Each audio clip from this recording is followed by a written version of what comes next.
ನಮಸ್ಕಾರ. Republic Kannada digital ನ್ಯೂಸ್ಗೆ ಸ್ವಾಗತ. ನಾನು ಹೇಮಾ. ಈ ಪಾಕಿಸ್ತಾನಕ್ಕೆ ಹುಚ್ಚು ನಾಯಿ ತರ ಹೊಡೆದ್ರು ಇನ್ನೂ ಕೂಡ ಬುದ್ಧಿ ಬಂದಂತೆ ಕಾಣ್ತಿಲ್ಲ. 8 ತಿಂಗಳ ಹಿಂದೆ ಭಾರತ ನಡೆಸಿದಂತ ಆಪರೇಷನ್ ಸಿಂಧೂರದಿಂದ ಬಲವಾಗಿ ಪೆಟ್ಟು ತಿಂದಿದ್ರು ಕೂಡ ಕದನ ವಿರಾಮ ಉಲ್ಲಂಘಿಸೋ ತನ್ನ ನೀಚ ಬುದ್ಧಿಯನ್ನ ಮಾತ್ರ ಈ ಪಾಕಿಸ್ತಾನ ಬಿಟ್ಟಿಲ್ಲ. ಪದೇ ಪದೇ ಭಾರತದ ಮೇಲೆ ಕಾಲು ಕೆರೆದು ಜಗಳಕ್ಕೆ ಬರ್ತಾನೆ ಇದೆ. ದೇಶದ ಗಡಿಯಲ್ಲಿ ತನ್ನ ಕುತಂತ್ರವನ್ನ ಮುಂದುವರಿಸ್ತಾನೆ ಇದೆ. ಅಂತಾರಾಷ್ಟ್ರೀಯ ಗಡಿ ಸಮೀಪವಿರೋ ಸಾಂಬಾ ವಲಯದಲ್ಲಿ ಪಾಕಿಸ್ತಾನದ ಡ್ರೋನ್ ಕಾಣಿಸಿಕೊಂಡಿದೆ. ಸುಮಾರು 5 ನಿಮಿಷ ಭಾರತೀಯ ಗಡಿ ಪ್ರದೇಶದಲ್ಲಿ ಹಾರಾಡ್ತಾ ಇದ್ದಂತ ಈ ಡ್ರೋನ್ ಭದ್ರತಾ ಪಡೆಗಳ ಕಣ್ಗಾವಲಿಗೆ ಸಿಕ್ಕಿಬಿತ್ತು. ತಕ್ಷಣವೇ ಎಚ್ಚೆತ್ತಂತ ಭಾರತೀಯ ಸೈನಿಕರು ಪ್ರತಿ ದಾಳಿ ನಡೆಸೋಕೆ ಸಜ್ಜಾಗ್ತಾರೆ. ಆಗ ಕೂಡಲೇ ಈ ಡ್ರೋನ್ ವಾಪಸ್ ಪಾಕಿಸ್ತಾನದ ಕಡೆ ಹಾರಿ ಹೋಗುತ್ತೆ. ಇಂಥ ಪುಕ್ಕಲ ರಾಷ್ಟ್ರ ಗಡಿಯಲ್ಲಿ ಪ್ರಚೋದನಕಾರಿ ಚಟುವಟಿಕೆಗಳನ್ನ ನಿರಂತರವಾಗಿ ನಡೆಸ್ತಾನೆ ಇದೆ. ಕೇವಲ 2 ವಾರಗಳಲ್ಲಿ ಈ ಪಾಕಿಸ್ತಾನದ ಡ್ರೋನ್ಗಳು ಭಾರತದ ವಾಯು ಪ್ರದೇಶವನ್ನ ಪ್ರವೇಶ ಮಾಡ್ತಿರೋದು ಇದು 5ನೇ ಬಾರಿ ವೀಕ್ಷಕರೇ. ಪದೇ ಪದೇ ಡ್ರೋನ್ ಕಳುಹಿಸಿ ಗೂಢಾಚರ್ಯ ಮಾಡ್ತಿದ್ದಾರಾ ಅಥವಾ ಶಸ್ತ್ರಾಸ್ತ್ರಗಳನ್ನ ಪೂರೈಸೋದಕ್ಕೆ ಈ ಪಾಕಿಸ್ತಾನ ಸಂಚು ರೂಪಿಸ್ತಿದೆಯಾ? ಈ ಡೌಟ್ ಕೂಡ ಶುರುವಾಗಿದೆ. ಹೀಗಾಗಿ ಗಡಿಯಲ್ಲಿ ಹೈ ಅಲರ್ಟ್ ಘೋಷಣೆ ಮಾಡಲಾಗಿದೆ. ಸದ್ಯ ಈ ಪಾಕಿಸ್ತಾನ ಹಾರಿಸ್ತಾ ಇರುವಂತಹ ಡ್ರೋನ್ಗಳು ಕಳೆದ ವರ್ಷ ತಲೆದೋರಿದ್ದ ಸಂಘರ್ಷದ ವೇಳೆ ಹಾರಿಸಿದ್ದಂತ ಕಾಮಿಕೇಸ್ ಅಂದ್ರೆ ಆತ್ಮಾಹುತಿ ಡ್ರೋನ್ಗಳಲ್ಲ ಅನ್ನೋದು ಗಮನಿಸಬೇಕಾದಂತ ವಿಚಾರ. ಆದ್ರೆ ಆತ್ಮಾಹುತಿ ಡ್ರೋನ್ಗಳಲ್ಲ ಅಂದ ಮಾತ್ರಕ್ಕೆ ನಾವು ಮೈ ಮರೆಯೋ ಹಾಗಿಲ್ಲ. ಯಾಕಂದ್ರೆ ಈ ಪಾಕಿಸ್ತಾನ ಭಾರತಕ್ಕೆ ಯಾವಾಗಲಿದ್ರೂ ಕೂಡ ಅಪಾಯಕಾರಿನೇ. ಇತ್ತೀಚೆಗೆ ಕಂಡು ಬಂದಿರುವಂತಹ ಡ್ರೋನ್ಗಳು ತುಂಬಾ ಸಣ್ಣ ಗಾತ್ರದಲ್ಲಿವೆ. ಬಹಳ ಎತ್ತರದಲ್ಲೇನೂ ಹಾರಾಟ ನಡೆಸಿಲ್ಲ. ವಿಚಕ್ಷಣೆಗಾಗಿ ಅಂದ್ರೆ ಆಳವಾಗಿ ಮತ್ತು ಸ್ಪಷ್ಟವಾಗಿ ನೋಡುವ ಸಾಮರ್ಥ್ಯ ಹೊಂದಿದ ಈ ಡ್ರೋನ್ಗಳಲ್ಲಿ ಲೈಟ್ ಆನ್ ಆಗಿಯೇ ಇದ್ವು ಅಂತ ಸೇನಾಪಡೆ ಮುಖ್ಯಸ್ಥ ಉಪೇಂದ್ರ ದ್ವಿವೇದಿ ಅವರು ಕಳೆದ ವಾರ ಮಾಹಿತಿಯನ್ನ ನೀಡಿದ್ರು. ಹೀಗಾಗಿ ಡ್ರೋನ್ಗಳ ಮೇಲೆ ಕಣ್ಗಾವಲನ್ನ ಇಡಲಾಗಿದೆ. ಇನ್ನ ಈ ಪಾಕಿಸ್ತಾನ ಯಾವುದೇ ದುಸ್ಸಾಹಸಕ್ಕೆ ಕೈ ಹಾಕಿದ್ರೆ ತಕ್ಕ ಪ್ರತಿಕ್ರಿಯೆ ನೀಡಲಾಗುವುದು ಅಂತ ಎಚ್ಚರಿಕೆ ಕೂಡ ನೀಡಿದ್ರು. ಇಲ್ಲಿ ನಮಗೆ ಒಂದು ಪ್ರಶ್ನೆ ಮೂಡುತ್ತೆ. ಪಾಕಿಸ್ತಾನಕ್ಕೆ ನೇರವಾಗಿ ಭಾರತವನ್ನ ಎದುರು ಹಾಕಿಕೊಳ್ಳುವಂತ ಸಾಮರ್ಥ್ಯ ಇಲ್ಲ. ಅಷ್ಟೇ ಯಾಕ್ರಿ, ಆ ಧೈರ್ಯ ಕೂಡ ಮಾಡಲ್ಲ.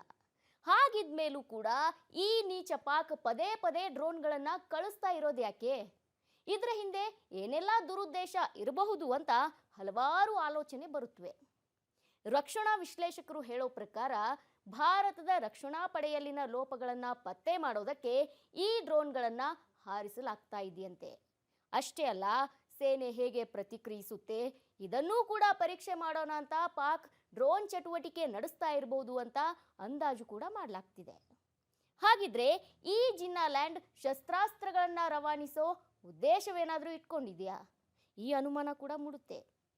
ಒಂದ್ ವೇಳೆ ಹಾಗೆ ನೋಡೋದಾದ್ರೆ ಈ ಸದ್ಯಕ್ಕೆ ಪಾಕಿಸ್ತಾನದಲ್ಲಿ ಉದ್ವಿಗ್ನ ಪರಿಸ್ಥಿತಿ ಇದೆ ವೀಕ್ಷಕರೇ. ಸ್ಥಳೀಯವಾಗಿ ನೇಮಕಾತಿ ಪ್ರಕ್ರಿಯೆಗಳು ಏನಿದಾವೆ ಬಹುತೇಕ ಸ್ಥಗಿತಗೊಂಡಿವೆ ಅಂತಾನೆ ಹೇಳ್ಬೋದು. ಹೀಗಾಗಿ ಭಾರತದ ಗಡಿಯಲ್ಲಿ ಭಯೋತ್ಪಾದನೆಗೆ ಬಲ ತುಂಬೋ ಉದ್ದೇಶದಿಂದ ಮಾದಕ ವಸ್ತು ಸಾಗಣೆ ಹಾಗೂ ಶಸ್ತ್ರಾಸ್ತ್ರ ರವಾನೆಗೆ ಸಂಚು ರೂಪಿಸ್ತಾ ಇರಬಹುದು. ಈ ಸಾಧ್ಯತೆ ಕೂಡ ಇದೆ ಅಂತ ಜಮ್ಮು ಮತ್ತು ಕಾಶ್ಮೀರದ ನಿವೃತ್ತ ಪೊಲೀಸ್ ಅಧಿಕಾರಿ SP ವೇದ್ ಹೇಳಿದ್ದಾರೆ. ಇದೆಲ್ಲ ಗಡಿಯಲ್ಲಿ ಪಾಕಿಸ್ತಾನದ ಖ್ಯಾತೆಯಾದ್ರೆ ಇದೀಗ ಕಿಶ್ತ್ವಾರದಲ್ಲೂ ಕೂಡ ಭಯೋತ್ಪಾದಕರು ಮತ್ತು ಭದ್ರತಾ ಪಡೆಗಳ ನಡುವೆ ಎನ್ಕೌಂಟರ್ ನಡೆದಿದೆ. ಭಾರತೀಯ ಸೇನೆ ಭಯೋತ್ಪಾದಕರನ್ನ ಬೇಟೆಯಾಡಿದೆ. ಈಗ ಸೆರೆಯಾದ 3 ಭಯೋತ್ಪಾದಕರು ಕೂಡ ಜೈಷ್ ಎ ಮೊಹಮ್ಮದ್ ಸಂಘಟನೆಯವರು ಅನ್ನೋ ಮಾಹಿತಿ ಸಿಗ್ತಾ ಇದೆ. ಈ ಜೈಷ್ ಎ ಮೊಹಮ್ಮದ್ ಅಂದಾಕ್ಷಣ ಕಳೆದ ವಾರ ಈ ಮೌಲಾನಾ ಮಸೂದ್ ಅಜರ್ ಏನಿದ್ದಾನೆ ಇವನು ಕೆಲವೊಂದಿಷ್ಟು ಮಾತುಗಳನ್ನ ಹೇಳಿದ್ದ. ಆ ಮಾತು ನೆನಪಿಗೆ ಬರುತ್ತವೆ. ಈ ಮೌಲಾನಾ ಮಸೂದ್ ಅಜರ್ ಬೇರೆ ಯಾರೂ ಅಲ್ಲ, ಇದೇ ಜೈಷ್ ಎ ಮೊಹಮ್ಮದ್ ಉಗ್ರಗಾಮಿ ಸಂಘಟನೆಯ ಸಂಸ್ಥಾಪಕ. ಈತ ಒಂದು ಆಡಿಯೋ ಕೂಡ ರಿಲೀಸ್ ಮಾಡಿದ್ದ. ಅದೇನು ಅಂದ್ರೆ ಭಾರತದ ವಿರುದ್ಧ ದಾಳಿಗೆ ಒಂದಲ್ಲ ಎರಡಲ್ಲ 100 ಕೂಡ ಅಲ್ಲ, ಬರೋಬ್ಬರಿ 1,000ಕ್ಕೂ ಹೆಚ್ಚು ಆತ್ಮಾಹುತಿ ದಾಳಿಕೋರರು ಸಿದ್ಧರಿದ್ದಾರೆ. ನಿಜವಾದ ಸಂಖ್ಯೆಯನ್ನ ಹೇಳಿದ್ರೆ ನಾಳೆ ವಿಶ್ವಾದ್ಯಂತ ಮಾಧ್ಯಮಗಳಲ್ಲಿ ಅಲ್ಲೋಲ ಕಲ್ಲೋಲವೇ ಸೃಷ್ಟಿಯಾಗುತ್ತೆ ಅಂತ ಬಿಲ್ಡಪ್ ಬೇರೆ ಕೊಟ್ಟಿದ್ದ. ಈತನ ಈ ಮಾತುಗಳನ್ನ ಕೇಳ್ತಾ ಇದ್ರೆ ನಿಜಕ್ಕೂ ಅಳಬೇಕೋ ನಗಬೇಕೋ ಒಂದು ಗೊತ್ತಾಗಲ್ಲ. ಈ ಮಸೂದ್ ಅಜರ್ ಭಾರತಕ್ಕೆ ಬೇಕಿರೋ ಮೋಸ್ಟ್ ವಾಂಟೆಡ್ ಉಗ್ರರ ಪಟ್ಟಿಯಲ್ಲಿದ್ದಾನೆ. ಆಪರೇಷನ್ ಸಿಂಧೂರದ ವೇಳೆ ಜೈಷ್ ಸಂಘಟನೆಯ ಕೇಂದ್ರ ಕಚೇರಿ ಇರುವಂತಹ ಬಹವಾಲ್ಪುರದ ಮೇಲೆ ಭಾರತ ದಾಳಿಯನ್ನ ಮಾಡಿತು. ಈ ವೇಳೆ ಮಸೂದ್ನ ಆಪ್ತ ವಲಯ ಎಲ್ಲ ಕೂಡ ಬಲಿಯಾಗಿತ್ತು. ಆದರೆ ಮಸೂದ್ ಮಾತ್ರ ಜಸ್ಟ್ ಮಿಸ್ ಆಗಿದ್ದ.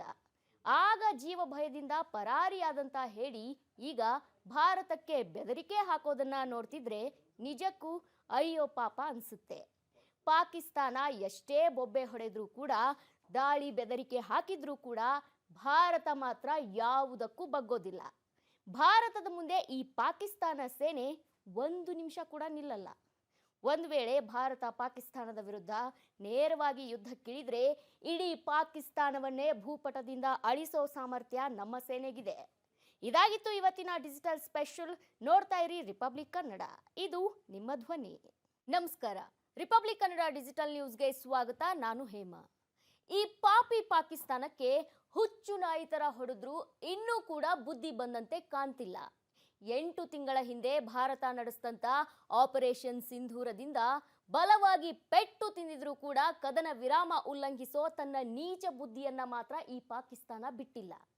ಪದೇ ಪದೇ ಭಾರತದ ಮೇಲೆ ಕಾಲು ಕೆರೆದು ಜಗಳಕ್ಕೆ ಬರ್ತಾನೆ ಇದೆ. ದೇಶದ ಗಡಿಯಲ್ಲಿ ತನ್ನ ಕುತಂತ್ರವನ್ನ ಮುಂದುವರಿಸ್ತಾನೆ ಇದೆ. ಅಂತಾರಾಷ್ಟ್ರೀಯ ಗಡಿ ಸಮೀಪವಿರೋ ಸಾಂಬಾ ವಲಯದಲ್ಲಿ ಪಾಕಿಸ್ತಾನದ ಡ್ರೋನ್ ಕಾಣಿಸಿಕೊಂಡಿದೆ. ಸುಮಾರು 5 ನಿಮಿಷ ಭಾರತೀಯ ಗಡಿ ಪ್ರದೇಶದಲ್ಲಿ ಹಾರಾಡ್ತಾ ಇದ್ದಂತ ಈ ಡ್ರೋನ್ ಭದ್ರತಾ ಪಡೆಗಳ ಕಣ್ಗಾವಲಿಗೆ ಸಿಕ್ಕಿಬಿತ್ತು. ತಕ್ಷಣವೇ ಎಚ್ಚೆತ್ತಂತ ಭಾರತೀಯ ಸೈನಿಕರು ಪ್ರತಿ ದಾಳಿ ನಡೆಸೋಕೆ ಸಜ್ಜಾಗ್ತಾರೆ. ಆಗ ಕೂಡಲೇ ಈ ಡ್ರೋನ್ ವಾಪಸ್ ಪಾಕಿಸ್ತಾನದ ಕಡೆ ಹಾರಿ ಹೋಗುತ್ತೆ.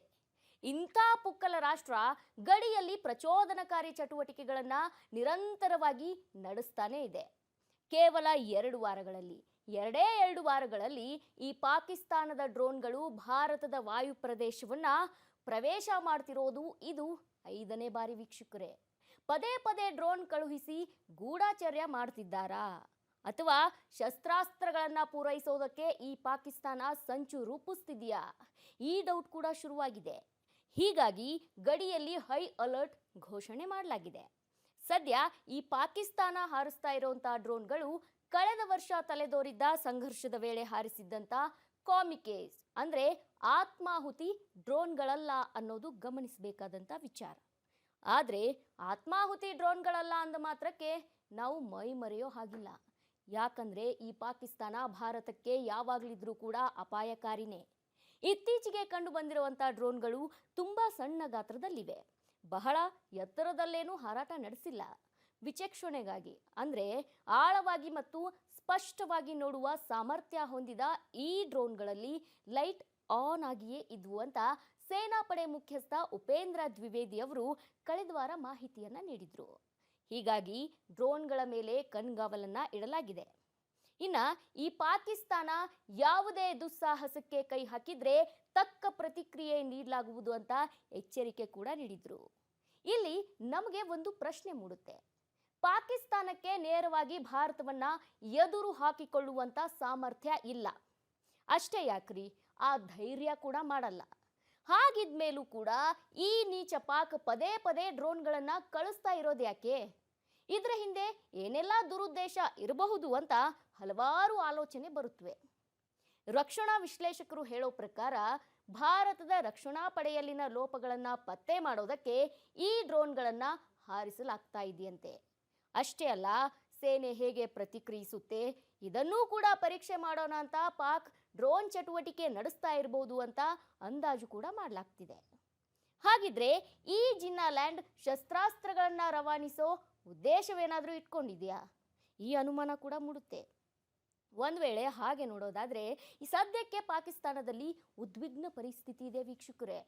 ಸ್ಥಳೀಯವಾಗಿ ನೇಮಕಾತಿ ಪ್ರಕ್ರಿಯೆಗಳು ಏನಿದಾವೆ ಬಹುತೇಕ ಸ್ಥಗಿತಗೊಂಡಿವೆ ಅಂತಾನೆ ಹೇಳ್ಬೋದು. ಹೀಗಾಗಿ ಭಾರತದ ಗಡಿಯಲ್ಲಿ ಭಯೋತ್ಪಾದನೆಗೆ ಬಲ ತುಂಬೋ ಉದ್ದೇಶದಿಂದ ಮಾದಕ ವಸ್ತು ಸಾಗಣೆ ಹಾಗೂ ಶಸ್ತ್ರಾಸ್ತ್ರ ರವಾನೆಗೆ ಸಂಚು ರೂಪಿಸ್ತಾ ಇರಬಹುದು. ಈ ಸಾಧ್ಯತೆ ಕೂಡ ಇದೆ ಅಂತ ಜಮ್ಮು ಮತ್ತು ಕಾಶ್ಮೀರದ ನಿವೃತ್ತ ಪೊಲೀಸ್ ಅಧಿಕಾರಿ SP ವೇದ್ ಹೇಳಿದ್ದಾರೆ. ಇದೆಲ್ಲ ಗಡಿಯಲ್ಲಿ ಪಾಕಿಸ್ತಾನದ ಖ್ಯಾತೆಯಾದ್ರೆ ಇದೀಗ ಕಿಶ್ತ್ವಾರದಲ್ಲೂ ಕೂಡ ಭಯೋತ್ಪಾದಕರು ಮತ್ತು ಭದ್ರತಾ ಪಡೆಗಳ ನಡುವೆ ಎನ್ಕೌಂಟರ್ ನಡೆದಿದೆ. ಭಾರತೀಯ ಸೇನೆ ಭಯೋತ್ಪಾದಕರನ್ನ ಬೇಟೆಯಾಡಿದೆ. ಈಗ ಸೆರೆಯಾದ 3 ಭಯೋತ್ಪಾದಕರು ಕೂಡ ಜೈಷ್ ಎ ಮೊಹಮ್ಮದ್ ಸಂಘಟನೆಯವರು ಅನ್ನೋ ಮಾಹಿತಿ ಸಿಗ್ತಾ ಇದೆ. ಈ ಜೈಷ್ ಎ ಮೊಹಮ್ಮದ್ ಅಂದಾಕ್ಷಣ ಕಳೆದ ವಾರ ಈ ಮೌಲಾನಾ ಮಸೂದ್ ಅಜರ್ ಏನಿದ್ದಾನೆ ಇವನು ಕೆಲವೊಂದಿಷ್ಟು ಮಾತುಗಳನ್ನ ಹೇಳಿದ್ದ. ಆ ಮಾತು ನೆನಪಿಗೆ ಬರುತ್ತವೆ. ಈ ಮೌಲಾನಾ ಮಸೂದ್ ಅಜರ್ ಬೇರೆ ಯಾರೂ ಅಲ್ಲ, ಇದೇ ಜೈಷ್ ಎ ಮೊಹಮ್ಮದ್ ಉಗ್ರಗಾಮಿ ಸಂಘಟನೆಯ ಸಂಸ್ಥಾಪಕ. ಈತ ಒಂದು ಆಡಿಯೋ ಕೂಡ ರಿಲೀಸ್ ಮಾಡಿದ್ದ. ಅದೇನು ಅಂದ್ರೆ, ಭಾರತದ ವಿರುದ್ಧ ದಾಳಿಗೆ ಒಂದಲ್ಲ ಎರಡಲ್ಲ 100 ಕೂಡ ಅಲ್ಲ, ಬರೋಬ್ಬರಿ 1,000ಕ್ಕೂ ಹೆಚ್ಚು ಆತ್ಮಾಹುತಿ ದಾಳಿಕೋರರು ಸಿದ್ಧರಿದ್ದಾರೆ. ನಿಜವಾದ ಸಂಖ್ಯೆಯನ್ನ ಹೇಳಿದ್ರೆ ನಾಳೆ ವಿಶ್ವಾದ್ಯಂತ ಮಾಧ್ಯಮಗಳಲ್ಲಿ ಅಲ್ಲೋಲ ಕಲ್ಲೋಲವೇ ಸೃಷ್ಟಿಯಾಗುತ್ತೆ ಅಂತ ಬಿಲ್ಡಪ್ ಬೇರೆ ಕೊಟ್ಟಿದ್ದ. ಈತನ ಈ ಮಾತುಗಳನ್ನ ಕೇಳ್ತಾ ಇದ್ರೆ ನಿಜಕ್ಕೂ ಅಳಬೇಕೋ ನಗಬೇಕೋ ಒಂದು ಗೊತ್ತಾಗಲ್ಲ. ಈ ಮಸೂದ್ ಅಜರ್ ಭಾರತಕ್ಕೆ ಬೇಕಿರೋ ಮೋಸ್ಟ್ ವಾಂಟೆಡ್ ಉಗ್ರರ ಪಟ್ಟಿಯಲ್ಲಿದ್ದಾನೆ. ಆಪರೇಷನ್ ಸಿಂಧೂರದ ವೇಳೆ ಜೈಷ್ ಸಂಘಟನೆಯ ಕೇಂದ್ರ ಕಚೇರಿ ಇರುವಂತಹ ಬಹವಾಲ್ಪುರದ ಮೇಲೆ ಭಾರತ ದಾಳಿಯನ್ನ ಮಾಡಿತು. ಈ ವೇಳೆ ಮಸೂದ್ನ ಆಪ್ತ ವಲಯ ಎಲ್ಲ ಕೂಡ ಬಲಿಯಾಗಿತ್ತು. ಆದ್ರೆ ಮಸೂದ್ ಮಾತ್ರ ಜಸ್ಟ್ ಮಿಸ್ ಆಗಿದ್ದ. ಆಗ ಜೀವ ಭಯದಿಂದ ಪರಾರಿಯಾದಂತ ಹೇಳಿ ಈಗ ಭಾರತಕ್ಕೆ ಬೆದರಿಕೆ ಹಾಕೋದನ್ನ ನೋಡ್ತಿದ್ರೆ ನಿಜಕ್ಕೂ ಅಯ್ಯೋ ಪಾಪ ಅನ್ಸುತ್ತೆ. ಪಾಕಿಸ್ತಾನ ಎಷ್ಟೇ ಬೊಬ್ಬೆ ಹೊಡೆದ್ರೂ ಕೂಡ, ದಾಳಿ ಬೆದರಿಕೆ ಹಾಕಿದ್ರೂ ಕೂಡ ಭಾರತ ಮಾತ್ರ ಯಾವುದಕ್ಕೂ ಬಗ್ಗೋದಿಲ್ಲ. ಭಾರತದ ಮುಂದೆ ಈ ಪಾಕಿಸ್ತಾನ ಸೇನೆ 1 ನಿಮಿಷ ಕೂಡ ನಿಲ್ಲಲ್ಲ. ಒಂದು ವೇಳೆ ಭಾರತ ಪಾಕಿಸ್ತಾನದ ವಿರುದ್ಧ ನೇರವಾಗಿ ಯುದ್ಧಕ್ಕಿಳಿದ್ರೆ ಇಡೀ ಪಾಕಿಸ್ತಾನವನ್ನೇ ಭೂಪಟದಿಂದ ಅಳಿಸೋ ಸಾಮರ್ಥ್ಯ ನಮ್ಮ ಸೇನೆಗಿದೆ. ಇದಾಗಿತ್ತು ಇವತ್ತಿನ ಡಿಜಿಟಲ್ ಸ್ಪೆಷಲ್. ನೋಡ್ತಾ ಇರಿ ರಿಪಬ್ಲಿಕ್ ಕನ್ನಡ, ಇದು ನಿಮ್ಮ ಧ್ವನಿ.